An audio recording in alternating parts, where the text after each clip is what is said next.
10, and right now we have retired physician and founder of a national organization called Health Watch USA, Dr. Kevin Kavanagh. How are you, Dr. K? Oh, really good, Jack. Good morning. Yeah, good morning. Let's start with some good news. Well, there's a lot of good news, actually. Cases are down in the United States and in Kentucky. Now, deaths are also plateauing. And remember, deaths are lagging indicators, which means that will come about eventually and start to decline. The government is also shipping vaccines directly to pharmacies, and this is to expedite vaccine delivery. And as we talked before, President Biden is implementing the National Defense Production Act, which will make an increase in supply in these no dead space syringes, which means they can squeeze an extra 20% more vaccine out of the vials, and that will allow more of us to get vaccinated. So all of that is really good news.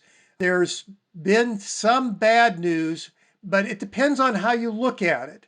And I'll explain that.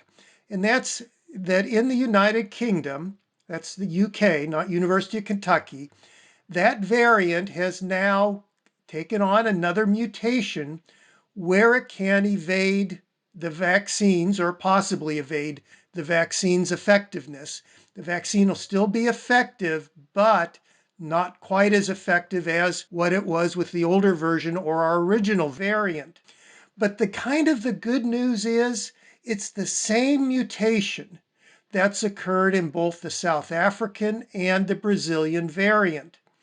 Now, if you can remember early on, I discussed that the virus, to evade that vaccine or to evade your body, can only change in such a way that still allows it to attach to that spike protein and enter your cells.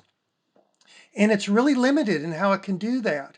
So here you have three different viruses of different lineages that came up with the exact same mechanism. Now, I would suspect that one vaccine or one booster would take care of all three, but I'm beginning to think that if it took three viruses, the same mechanism to evade the vaccine, it may not have any other options. This may be it for it. There may not be another sequence it can mutate to evade the vaccine and still be infective. Thus, this may be the last iteration. At least that's what I'm hoping for. That if you get a booster, of course, remember, I'm shot adverse. I didn't like one shot, let alone three. But if you get a booster, this hopefully will be the last iteration of this mutation that can evade our immunity or vaccines.